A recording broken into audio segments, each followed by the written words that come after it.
Oi, gente, hoje é quarta-feira, então é dia de Papo na Ascom. Hoje o nosso assunto é o Maio Amarelo, uma campanha de conscientização em relação aos acidentes no trânsito. E a gente está aqui com o professor Leonardo Meira, que é do Departamento de Engenharia Civil e Ambiental da UFPE. Tudo bom, professor? Tudo bem. Um prazer recebê-lo aqui. Prazer é meu. Então, professor, vamos conversar um pouquinho sobre o Maio Amarelo. É uma campanha nacional, né, que vem para conscientizar a população em relação aos acidentes de trânsito. Como é que o senhor encara uma campanha como essa, já que os acidentes de trânsito no país vêm crescendo e só continuam crescendo? Eu acho de fundamental importância, sabe? Por mais que as pessoas às vezes digam que essas campanhas não dão resultado, eu acho que dão sim. É a forma do poder público conscientizar as pessoas de que elas têm parte nisso, de que elas têm a parcela de contribuição, que elas precisam respeitar a legislação, as regras do trânsito e respeitar principalmente as outras pessoas. Então eu acho que esse tipo de campanha ele é fundamental, ele precisa realmente acontecer cada vez mais e mais. Perfeito, professor. A gente estava pesquisando ali um pouquinho sobre acidentes no trânsito e aí eu encontrei essa pesquisa do Observatório Nacional de Segurança Viária, que diz que a cada 10 minutos uma pessoa morre de violência pública no Brasil. Ou seja, seriam 6 mortes por hora. No caso de acidentes com trânsito, a cada 12 minutos uma pessoa morre, ou seja, são 5 mortes por hora, ou seja, quase a mesma proporção. Como é que a gente... Que ações são necessárias para que esses números diminuam? Exatamente, a ação principal para mim é a conscientização. É conscientizar a sociedade e as pessoas, motoristas, pedestres, usuários de transporte público, de qualquer forma que você trabalhe com trânsito, você precisa ser conscientizado da sua parcela de contribuição. As pessoas muitas vezes dirigem, bebem e vão dirigir, as pessoas muitas vezes não respeitam as leis de trânsito, as pessoas fazem contramão, fazem as mais diversas falcatruas, digamos, ou problemas no trânsito e acabam gerando acidentes. E isso é uma questão grave, é uma questão de saúde pública e é uma questão que precisa ser combatida. E uma das melhores formas de combater é exatamente com esse tipo de campanha. Então, o poder público, no caso, teria que fazer as campanhas e as ações mesmo punitivas e a população respeitar o trânsito. Ela precisa entender que ela é parte disto. Não adianta o poder público fazer e a população não se conscientizar. Eu sou parte deste problema, ao sair de casa, ao pegar meu carro, ao de repente saber que ao meu redor podem ter crianças, podem ter outras pessoas, e eu preciso respeitar as outras pessoas e preciso respeitar a própria legislação para que isso não aconteça. Eu preciso ter responsabilidade também, que muitas vezes não tem. Muitas pessoas dirigem sem habilitação, muitas pessoas dirigem às vezes depois de ter ingerido bebida alcoólica, ou com sono, ou sob efeito de remédios, e acabam gerando acidentes que ficam para a vida toda. Um acidente, um ente querido que se vai, ele não volta mais. Né? Então isso a gente precisa realmente conscientizar de que não adianta dizer assim, as outras pessoas que façam, eu sou responsável e eu não vou fazer isso nunca. Mas às vezes você pode ter dormido mal, pode estar com sono e de repente, isso não vai acontecer comigo porque eu sou responsável. E aí dá um cochilo na direção, bate e mata uma outra pessoa. Então precisa entender que sempre pode acontecer com você e que você sempre é parte deste problema ou no caso desta solução. E aí, no caso, professor, como o senhor falou, um ente querido se vai e não volta mais. Então tem a questão da morte, mas tem também a questão de quem fica vivo, mas fica acidentado, não vai poder trabalhar. Qual o custo para o Estado, em termos de saúde pública, como o senhor falou, de pessoas acidentadas no trânsito, que ficam inviabilizadas de trabalhar futuramente ou até durante aquele período? Eu estava vendo que o secretário de Saúde do Estado, ele divulgou no ano passado um dado de que seria possível a quantidade de gasto que se tem com as pessoas que sofrem acidente no trânsito seria o suficiente para o tratamento dos pacientes com câncer no Estado durante 6 anos. Então, isso é muito dinheiro. Como é que o Estado faz para poder resolver essa questão? Porque o custo é muito alto. Pois é, o custo ele é muito alto, ele é pago por toda a sociedade. O IPEA tem um número que é de alguns bilhões de reais que são gastos todos os anos com acidentes e com recuperação de acidentados. Uma quantidade enorme de pessoas que às vezes com 18, 19, 20, 25 anos ou mais novos que ficam inválidos, ficam com mobilidade reduzida para o resto da vida, ficam em cima de uma cama, necessitam de uma aparelhagem de fisioterapia enorme, para poder tentar minimamente recuperar um pouco da dignidade, um pouco da sua qualidade de vida. Então tudo isso, mas a gente é um custo altíssimo, mas a gente vai voltar para o que a gente estava dizendo. É uma questão de conscientização, é uma questão da sociedade saber de que ela é parte integrante disso. Não adianta o poder público, ou então a pessoa ficar, o poder público que cuide disso. Eu não sou parte disso. É um custo que a sociedade inteira paga e é um custo que a sociedade inteira, ao gerar os acidentes, impõe aos outros cidadãos. Então, uma outra ação, professor, além da campanha, uma ação como a lei seca, por exemplo, que a gente vulgarmente chama de lei seca, né? Desde 2008 ela está aí, está implantada. Eu sei que a gente não tem números específicos aqui na nossa conversa, mas como é que o senhor analisa os resultados de uma ação como a lei seca, de 2008 para cá? Eu acho ela fundamental como legislação. Eu acho que os resultados dela são sentidos na sociedade. Tá? Antes de 2008, muitas pessoas, e vocês provavelmente conhecem, quem está assistindo conhece, pessoas que bebiam e dirigiam com relativa rotina, certo? Sempre faziam isso. Depois da lei seca, as pessoas se conscientizaram também pelos custos e pelo bolso, mas o fato é que hoje é mais raro você ver uma pessoa beber e dirigir. Evidentemente ainda acontece, mas pode procurar no seu ciclo de amizade, você que está nos assistindo, que você vai ver que muitas vezes as pessoas estão indo beber em bares mais próximos, as pessoas estão indo beber de táxi, as pessoas estão indo beber de ônibus, de Uber, ou seja, de outra forma que seja. Então, eu acho que isso diminuiu muito a questão dos acidentes por ingestão de bebida alcoólica. E essa legislação, como já acontece em vários lugares do mundo, ela precisa ser dura, ela precisa realmente influenciar na melhor forma de convencimento que a gente tem, que é o bolso. Então, mas é muito caro. É muito caro para quem de repente está assumindo o risco e fazendo a irresponsabilidade de beber e dirigir. Aí sai caro. Se você está tudo bem, está tudo certo, você saiu uma sexta-noite e foi para o cinema com sua esposa, com seu marido, e depois volta para casa e é parado numa blitz, qual é o problema? Você vai lá, sopra e foi para casa. Mesmo que você foi para um bar, você foi para um bar com um grupo de amigos, você ficou lá, você tomou seu suco, você tomou sua água, seu refrigerante e volta para casa e sopra sem o menor problema. A vida ela é o mais importante. Mais importante do que tudo isso. Então não vale a pena, minha mãe sempre diz assim, é melhor perder um minuto na vida do que a vida num minuto. Então não vale a pena você beber, aí dizer, não, besteira, eu bebi pouco, eu estou bem. E no caminho bater o carro e você morrer, ou pior ainda, eu acho, infligir a morte ou mesmo um acidente, ou mesmo ferimentos graves em outras pessoas. Então esse tipo de legislação ela é fundamental, a conscientização dela precisa ser dia a dia, a própria sociedade ela vem se conscientizando nos últimos anos, ela vem tentando, então como eu disse, no meu ciclo de amizade eu podia citar, evidentemente não vou fazê-lo, mas podia citar várias pessoas de que bebiam e dirigiam e hoje não fazem mais. Quando procuram sair, não deixaram de tomar sua cervejinha no final de semana, seu uísque, de fazer a sua farra, mas fazem com a maneira mais responsável, usando um táxi, um Uber, ou mesmo um ônibus, ou mesmo indo a pé. Isso até ajuda na própria economia. Antigamente, em Recife, você tinha assim, por exemplo, para ficar aqui em Recife, 5, 10 bares onde todo mundo ia. Eram os bares da moda. Podiam ser, o cara podia morar em Olinda, o bar podia ser em Piedade, e o cara ia de carro e tal. Hoje em dia, para ir de táxi, o cara já não vai mais. Mas em que ajudou a economia? Porque houve uma gama de bares que surgiram, de bares, restaurantes que surgiram em bairros que antes não eram servidos por esse serviço e que permite que as pessoas vão a pé para esses locais com a mobilidade sem gerar congestionamento também, sem gerar acidentes e a ingestão de bebida alcoólica termina ficando muito mais responsável. É bom para todo mundo, né? Com Isso, certeza. professor. E em relação à mobilidade, professor, um grande problema da nossa cidade, principalmente do Recife, é a questão da mobilidade. A gente tem hora que a cidade para, e aí, querendo ou não, isso influencia nos acidentes e influencia também na violência no trânsito, né? Às vezes pode não causar um acidente, mas aí causa um constrangimento em alguma situação. O que é que a gente pode fazer para que a mobilidade no Recife melhore? Bom, aí já é uma questão bem mais difícil, mas na realidade bem mais difícil de convencer as pessoas. Não precisa inventar a roda.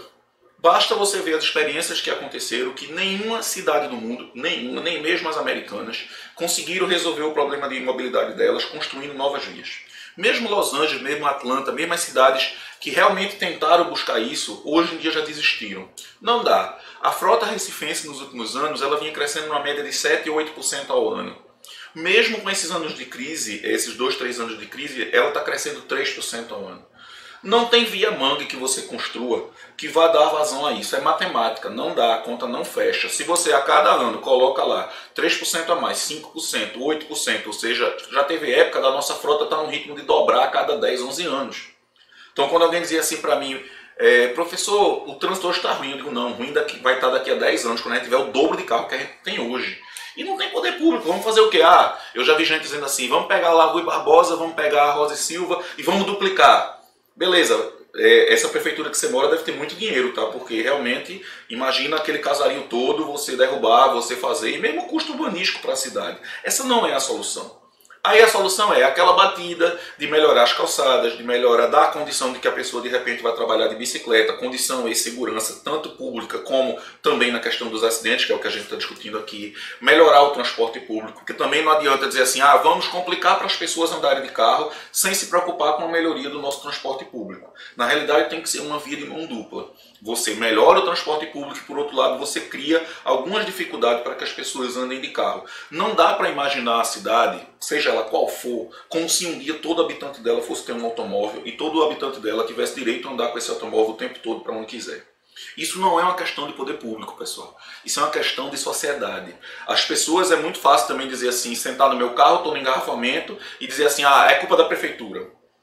É culpa dos outros que não deixaram meus carros. Não, culpa é minha. Eu, ao botar meu carro na rua, estou botando uma gotinha a mais nesse oceano que já está cheio. Então os problemas de mobilidade, o pessoal reclama, mobilidade é isso, mobilidade é aquilo, a CTTU tem culpa, não sei quem tem culpa. E eu não tenho culpa não. Eu estou lá usando meu carro, eu estou gerando poluição, estou gerando congestionamento, estou gerando acidentes, mas eu não tenho culpa, eu pago meus impostos, eu sou um cidadão de bem, eu tenho direito a andar. Enquanto as pessoas acharem isso, a gente como sociedade, a gente está num caminho ruim. E não acho que as cidades onde tem muito transporte público, Londres, Paris, Berlim e várias outras, que o londrino anda de metrô por amor ao meio ambiente, porque não anda. Ele anda porque é caríssimo para andar de carro e ele anda porque o sistema de transporte público tem minimamente condição para que ele use. Tá? Então, por exemplo, em Londres, eu tive a oportunidade de ir lá alguns anos atrás, para você estacionar seu carro na área central de Londres custa 6 pounds por meia hora. Se você imaginar que o pound hoje, eu não sei a cotação de hoje, mas deve estar por volta de 5 e pouco, são 30 e tantos reais para você parar meia hora, entendeu? Sem contar que em Londres ainda tem o pedágio urbano, que é 8 pounds por dia para você usar seu carro. Então a gente está falando de 8 vezes 5, 40 reais somente para você circular na cidade. Então, ou seja, quer tirar o seu carro de casa? 40 reais para circular e se precisar estacionar, 30 reais por cada meia hora. Então um londrino, quando bota isso em um período de trabalho de 7, 8 horas num dia, mesmo que sejam 6 horas, quando você bota o estacionamento dessa hora tudo, muitas vezes sai mais caro até do que o aluguel de um apartamento. Então o cara nem pensa em ter um carro. Mas em compensação ele tem um serviço de metrô que funciona, ele tem um serviço de ônibus que atende e ele vai trabalhar dessa forma. Isso acontece em várias outras cidades. Mesmo nos Estados Unidos, se você for a Nova York, é exatamente isso que vai acontecer. Agora aqui, as pessoas ainda têm aquela visão de que transporte público é coisa para pobre. As pessoas têm aquela visão de que andar de ônibus é uma coisa muito ruim. E as pessoas têm a visão, se tivesse metrô na cidade toda, eu andaria. A gente gostaria muito que o metrô daqui fosse igual de Paris, por exemplo. Beleza, lembre-se do seguinte, Paris também tem transporte público lotado, tá? Isso não é sinal de qualidade. Quando a pessoa vai de turista é muito tranquilo, você acorda 9 horas da manhã, você desce para tomar café no hotel, sai de casa 10 horas da manhã, não vai ter transporte público cheio nessa hora. Você também não vai voltar para o seu hotel às 5 horas da tarde, no horário de pico, você vai continuar na rua, você vai curtir aquela cidade. Né? Eu fico às vezes dizendo isso, será que um turista estrangeiro que veio, vamos falar de transporte, vamos esquecer por um instante a questão da segurança pública, que é outra questão muito importante. Um turista que veio, se hospedou na Avenida Boa Viagem, fez exatamente isso, acordou às 9 horas, tomou um café, ou de repente acordou mais cedo, andou no calçadão e quer ir para o Recife Antigo. Ele saiu da Avenida Boa Viagem, andou até a Conselheira Guiar, pegou um ônibus para ir para o Recife Antigo. Deve ter umas 10 linhas de ônibus que façam esse trajeto. A Conselheira Guiar e Antônio de Góes tem faixa azul. Ele vai rapidamente, provavelmente ele vai sentado. Ele vai achar que o sistema daqui é muito ruim? Provavelmente não, ele vai chegar no Recife Antigo ali em 10, 15, 20 minutos no máximo, foi sentado, o ônibus não deve ter tido cheio às 10 horas da manhã, 10 e meia, e se vier cheio ele pode deixar passar porque vão ter várias linhas que vão fazer esse trajeto, e possivelmente ele não vai achar tão ruim. Tá? Então a gente tem que investir na melhoria da qualidade, a gente tem que investir, conscientizar mesmo as pessoas. A grande maioria das cidades trabalha muito com encarecimento de estacionamento. Então, ou seja, na minha visão, não dá para você ter a Zona Azul no preço que ela é hoje. Ela tem que ser muito mais cara. Você vê que os shoppings da cidade usam o estacionamento a R$7, R$8 ou mais até. E as pessoas param do mesmo jeito. Tá? As pessoas, mas Recife não dá para andar de transporte público. Então vamos investir fortemente no transporte público. Eu defendo publicamente, às vezes sou execrado por isso, que os 450 milhões que foram gastos na construção da Via Mangue seriam muito melhor investidos se eles tivessem sido gastos na melhoria do transporte público. Tá? Então não precisava ter Via Mangue, e digo isso sem medo nenhum e sabendo que vou levar pancada, não precisava ter a Via Mangue se você tivesse transporte público de melhor qualidade. Aí o morador de Boa Viagem ou daquela região pode estar dizendo para mim, mas ela melhorou muito o meu deslocamento. Aí eu digo, tá, espere a nossa frota dobrar, que aí a gente vai ver se a Via Mangue efetivamente foi solução para os problemas. Agora, um transporte público de melhor qualidade seria sim resolução dos problemas, porque ela é no mundo inteiro. Como eu disse, você não precisa inventar a roda. E só mais uma coisa que eu acho importante dizer é que os países que eu falei, alguém pode estar pensando assim, sim, isso é muito bom em países ricos. Bogotá, na Colômbia, tem investido muito em transporte público e é hoje referência. Santiago, no Chile, tem investido. A Cidade do México tem investido. Então, existem cidades em países em desenvolvimento, isso sem contar outros países na Ásia e tal, que muitas vezes são mais pobres do que o Brasil. A Colômbia, enquanto país, é um país mais pobre do que o Brasil. O Brasil é a 7ª economia do mundo, ou 8ª, realmente, eu não sei, parece que mudou. Mas assim, a Colômbia como país ela é mais pobre, ela está conseguindo. Então é muito mais uma questão de decisão e de fazer, e de planejar bem, porque também não adianta fazer sem planejar, do que efetivamente dizer assim, em Londres o que o cara inventar tem dinheiro. Não é muito isso, é uma questão de você decidir, planejar, fazer uma ação grande de 10, 20 anos, porque também não ache que você vai estalar o dedo e que daqui para o ano que vem a situação vai se resolver ou que vai melhorar enormemente. Você perde um certo tempo planejando, fazendo uma alternativa legal, buscando as melhores alternativas. Então, assim, eu também me embato muito como alguém diz, se tivesse metrô na cidade toda. Quem disse que metrô na cidade toda é a melhor solução para uma cidade como Recife?